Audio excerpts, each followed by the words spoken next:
If you look back at a classroom in the 1950s and 60s, you see the teacher standing in front of the room lecturing to students. The students are just sitting there, writing down what the teacher is saying.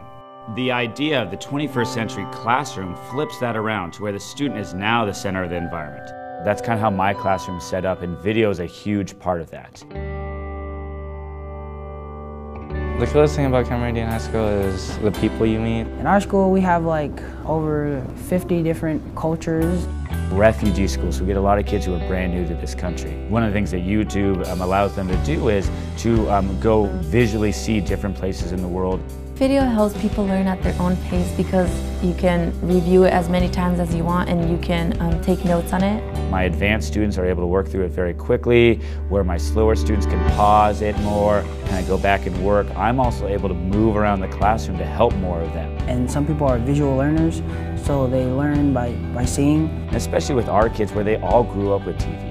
You know, they all grew up with the internet, you know, and so to eliminate that from their learning and say, no, we need to rewind 50 years, doesn't seem to make much sense. When I grow up, I'd like to be an aerospace engineer.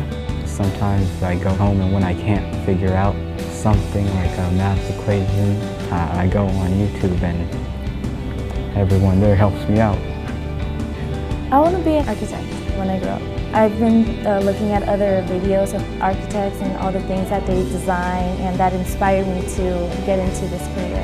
As teachers, we should be tailoring our education to allow our kids to be free-forming. I think it creates a classroom environment where kids want to come back to. That's why some people don't come to school, because they don't want to sit there, look at a book, and write an essay. So, I mean, when you're watching a video, it just like, it brightens everything up. It's like, oh, I get it now. It makes people actually want to learn.